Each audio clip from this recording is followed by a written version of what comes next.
Hey folks, this is my DIY belt grinder I just finished building last week. I powder coated it red, white, and blue because it's handmade, made in America. There's a lot of copies of this being done online. It seems to work really well.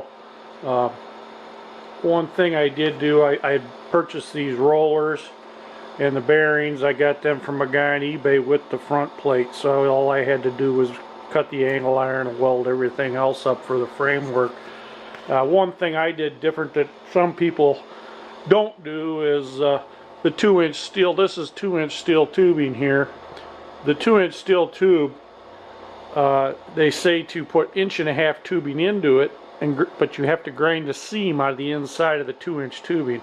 I thought that was going to be a little bit excessive work, so I went to my local farm supply store and bought a 30-inch hitch receiver tube, which the 2-inch tubing fit in, and it saved me all that grinding inside of the internal seam on my top tube, and also my back tube for my upright belt tensioner and whatnot.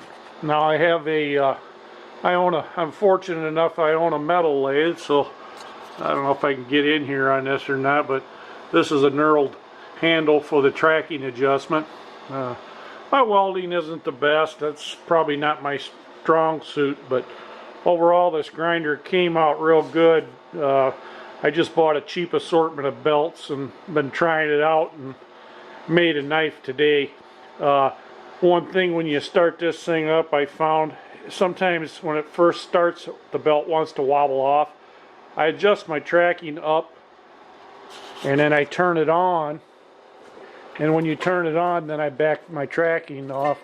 I've got I have a variable speed control ordered for it, but it hasn't come yet. But once it gets going, then you just back your tracking down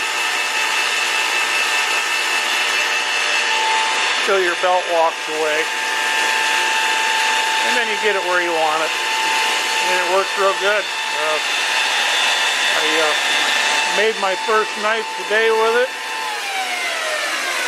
I just finished making a leather stack knife today, and it come out real nice. I'm pretty proud of it. I can find it sitting here somewhere. I'll show it to you. It's I've made a few knives in the past for my grandkids, but this one has a leather stacked handle, and I think it come out real pretty. It polished up nice, the brass. I made the handle a little bit longer than most people would. It's a 4-inch blade and a 4.5 handle because I've got such big hands, and I thought it fit my hand better. But I'm pretty proud of it. Came out real pretty. First attempt at a leather stack handle, only the third knife I've ever made. I was actually able to shape this handle in about 10 minutes, get it to rough shape on a 60 grit belt, and then finished it on a 320. It came out real nice, I think. I have a few more scratches in the blade I want to polish out, but I did a solid brass end cap on it. I welded a stainless steel piece of thread rod, fine thread rod, 1/4 inch onto the tang of the knife, and that's how I compressed the leather rings together and was able to make this leather handle. I'm going to zoom out a little bit here. The leather rings, every third leather ring I used a darker piece of leather. That gave it this contrast in the handle. I thought it looked real pretty when it's done. Blade guard solid brass. The end cap I made out of a solid piece and threaded it myself on the lathe. I think it come out pretty good. Anyway, I just wanted to share with you my ideas on making the belt grinder.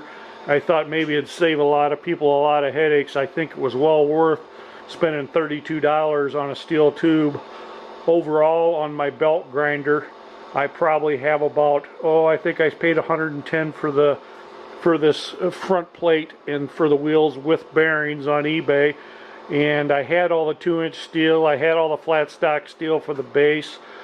A lot of guys weld these things down to a piece of steel plate. I thought that was overkill. I just bolted it to a 2x so I could move it if I needed to real easily, and it doesn't vibrate around or move or go walk anywhere. It works just fine on that. It holds the motor solid. It's solid as a rock.